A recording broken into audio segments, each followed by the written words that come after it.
आइए तो दोस्तों, आज मैं आपको बताऊंगा ट्रैक एक्टिव के बारे में कि ट्रैक को कैसे एक्टिव किया जाता है। तो ये बताने से पहले बताता चलूँ कि जिन दोस्तों ने अभी तक मेरा यूट्यूब चैनल सब्सक्राइब नहीं किया वो मेहरबानी करके मेरा यूट्यूब चैनल सब्सक्राइब करें और बेल आइकॉन को दबा दें ताकि आइंदा मुस्तकबिल में आइंदा आने वाली तमाम वीडियोज़ आपको बआसानी मिलती है।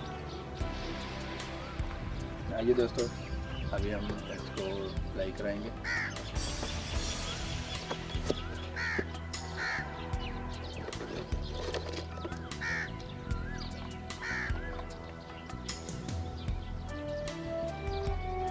तो दोस्तों, इसके अंदर जो है ना ट्रैक एक्टिव, ये इसके अंदर ऑपरेटर्स को ना हद से ज़्यादा आसानी हो जाती है। किसी भी चीज़ का जो आपने व्यू लेना है और आप चाहते हैं कि उसके वो बस उसी को फोकस, उसके ऊपर ही फोकस रहे, इर्द गिर्द ये दाएं बाएं ना हो, तो उसके लिए वो ट्रैक एक्टिव जो है ना वो सबसे बेस्ट है।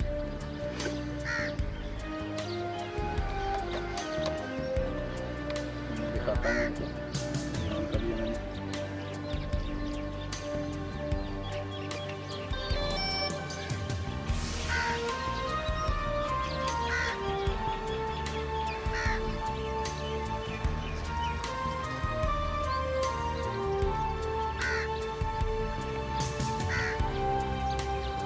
ट्रैक एक्टिव के साथ जो आपको जब शादी की मूवी बनाते हैं तो जो गाड़ियों की बनाते हैं उसके अंदर आप इस्तेमाल कर सकते हैं।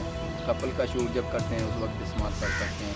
ये बेशुमार जगहों पर इस्तेमाल कर सकते हैं। फिर उसके हिसाब से आप खुद हिसाब लगा लीजिएगा कि आपको किस जगह पर इसकी ज़रूरत है। तो इसके जो है मूवमेंट हैं वो ट्रैक एक्टिव के साथ बआसानी वो आप उसकी रिकॉर्डिंग कर सकते हैं।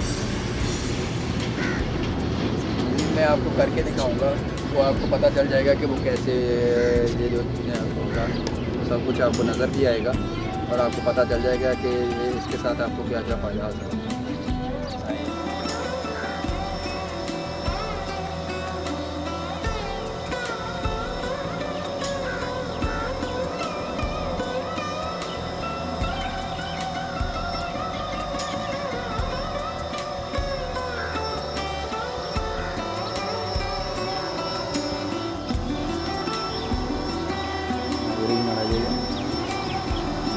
तो ये देखें,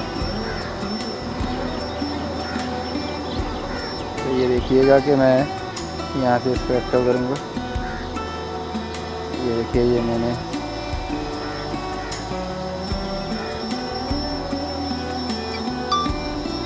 देखिए इसके राउंड ये घूमता रहेगा। जितनी देर आप चाहेंगे ना ये उतनी देर ही इसको इर्द गिर्द फ्लाई करता रहेगा। ये देखिए, ये आपको नजर आएगा। ऐसे जब दूल्हा दुल्हन का शूट हो रहा हो तो आपको इसके इर्द गिर्द इसको देखिए, इसके राउंड ये घूमता रहेगा। जितनी देर आप चाहेंगे ना ये उतनी देर ही इसको इर्द गिर्द फ्लाई करता रहेगा। ये देखिए, ये आपको नजर आएगा। ऐसे जब दूल्हा दुल्हन का शूट हो रहा हो तो आपको आप जब गाड़ियों की या दूल्हा दुल्हन के शूट के वक्त आप बनाएंगे तो वहाँ आप ये जो है वो एक्टिव कर सकें। तो ये देखिएगा, मैं आपको